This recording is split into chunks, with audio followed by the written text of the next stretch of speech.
Most powerful elected Republican in the country has been ousted from his leadership role in an unprecedented vote. It is the first time in United States history, and the political and economic repercussions are wide-ranging. President Joe Biden is urging the House of Representatives to swiftly select a new speaker. CGTN's Nathan King updates us. A dramatic and historic day. It was almost like a movie, but a horror one for Kevin McCarthy. He is the first Speaker of the House to be voted out of office while serving from the House floor. It took all Democrats and the bomb-throwing Republicans on the MAGA far right to get rid of him. Remember, it was in response to a deal he did with Democrats to keep the government open at the weekend. Basically, the right wing of the Republican Party say he is basically giving in to Democrats, not cutting spending enough, and that's why they ousted him. Kevin McCarthy is a feature of the swamp. We are breaking the fever now, and we should elect a speaker who's better. The big question now is what happens. Well, Republicans will be meeting behind closed doors all evening on Tuesday. It'll go into Wednesday at least. Who can get the votes to become Speaker if Kevin McCarthy, even with 90% essentially of the Republican Party behind him, cannot? Nothing will get done. No legislation can be presented on the floor, no discussion until the House of Representatives here behind me has a Speaker of the House. So remember, the clock is ticking. Without budget legislation, without moving stuff forward, the government will close down again in mid-November. This is a terrible example of US democracy in action. It's a terrible example to the rest of the world, and the Republican Party is literally eating itself alive. All Democrats have to do is sit back and watch. Nathan King, CGTN, outside the US Congress. Well, obviously, this is a very fluid situation.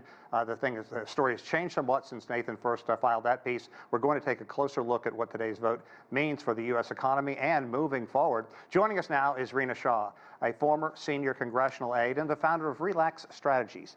Rina, thanks very much. I want to obviously tell you, I'm sure you know, that former Speaker McCarthy is still speaking now. He began speaking, I'd say about 35 or so minutes ago. And one of the things that he did come out and say was he was not going to run for this post again. He's not going to try to seek to be elected to this leadership role, which a lot of people thought would happen. I'd like to get your reaction to that first. Well, that is unsurprising to me, Sean, because to be honest, he had a tough time in January. I mean, that's just the reality of the situation. 15 ballots to get to where he is. And look, right now in this very historic, shocking moment, first time ever the House has been without a speaker in American history. Kevin McCarthy is looking at the writing on the wall. You know, his days were numbered, but they are now over. And he's trying to explain the mechanics of how we got here and what he was trying to do with averting a government shutdown. He's even trying to sort of push the blame onto these Republicans that voted for his ouster today. Well, don't you think that they do bear a certain brunt of the responsibility for this?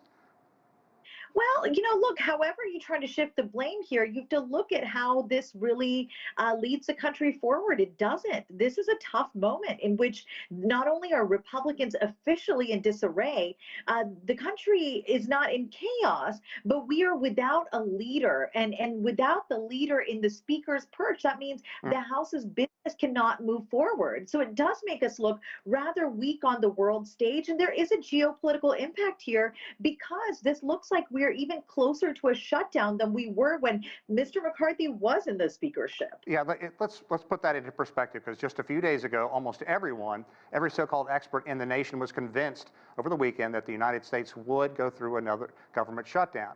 And they were concerned it could be prolonged, punishing and extremely costly to the U.S. economy. Now, when a deal was hammered out, McCarthy, referring to his Republican brethren in the House, said someone had to step up and be the grown-up in the room. How concerned are you about the chaos in Congress, that it's going to drag the markets down and then have a domino effect? The global economy is not extremely strong right now.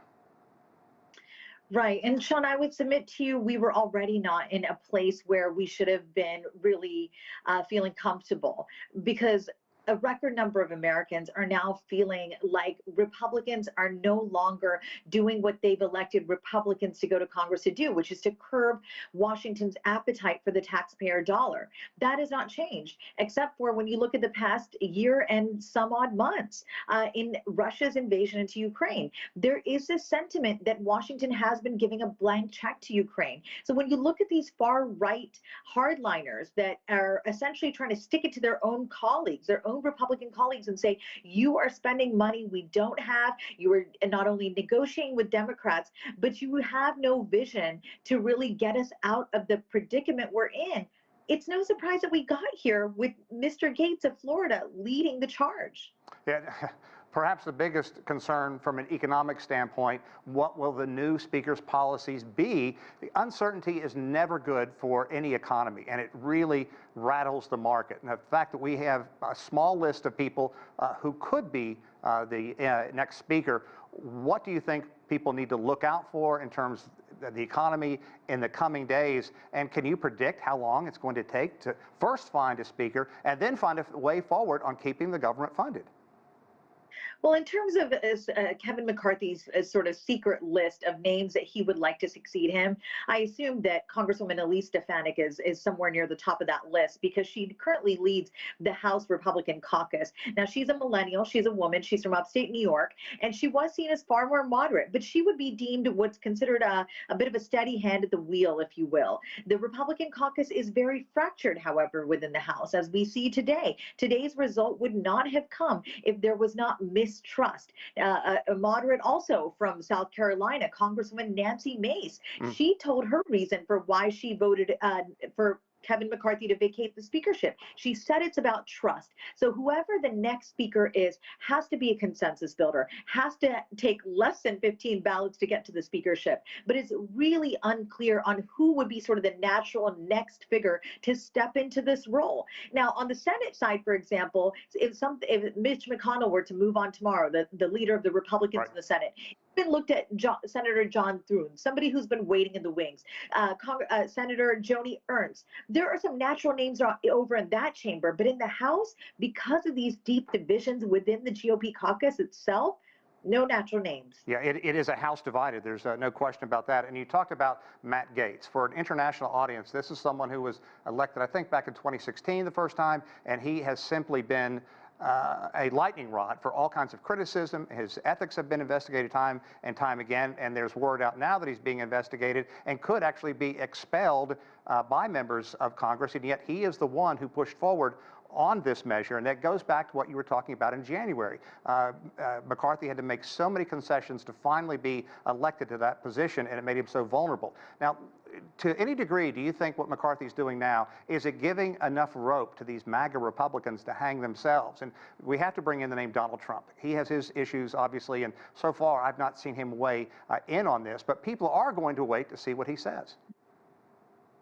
Sean, tonight there's a lot of frustration in Washington, D.C., and it's on both sides. There are Democrats who are feeling like Democrats should have saved Kevin McCarthy, and that it's not a good look for them to essentially side with guys like Matt Gaetz, who are Make America Great Again types, who are very far right and extreme and have been said to be part of a quote-unquote burn it all down caucus. And then there are Republicans who feel like ousting Kevin McCarthy, though they didn't love him, that it's unproductive and leaves us in a moment of great weakness and uncertainty and confusion, and that it just really doesn't do any favors for Republicans as we approach a very pivotal year in which they want to win the White House back from Biden-Harris. So right now, I would say this, there may be some ambition, and look, Congressman Gaetz, he also is a millennial statesman, just like Congresswoman Stefanik I named. He may be measuring the drapes in the governor's mansion of Florida.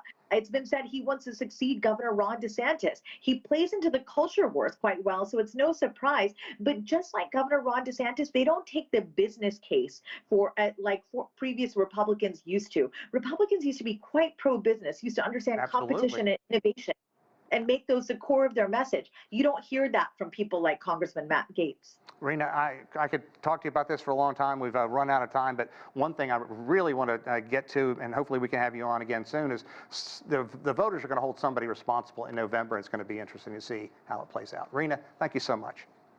Thank you, Sean.